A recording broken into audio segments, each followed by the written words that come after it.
Lady. కాకపోతే అంతకుముందు independent king కాదు కదా. సో ఈయన తన ఇండిపెండెన్స్ని అనౌన్స్ చేసింది 1163.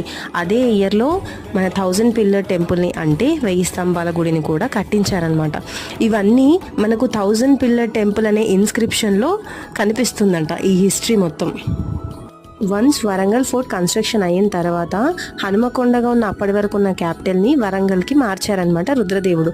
అయితే నాకు గుళ్ళో హనుమంతుడి విగ్రహం వెనకాల కొన్ని పిల్లర్స్ అవి ఉన్నాయి, కానీ ఆ ఏరియా కొంచెం క్లోజ్డ్గా ఉంది. అక్కడ ఉన్న పంతులు గారిని అడిగితే ఏమన్నారంటే గుళ్ళో నుంచి కోటకి ఉన్న స్వరంగ మార్గం అంట, అది ఇప్పుడు మూసేసింది.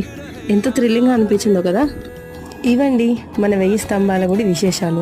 మరి టూర్లో ఇంకా కొన్ని ప్లేసెస్ ఉన్నాయి, అవన్నీ చూడాలి అంటే ఏం చేయాలి? మన ఛానల్ని సబ్స్క్రైబ్ చేసుకోవాలి. మన ఛానల్ పేరేంటో తెలుసా? Mid 20s. Don't forget to like, share and subscribe the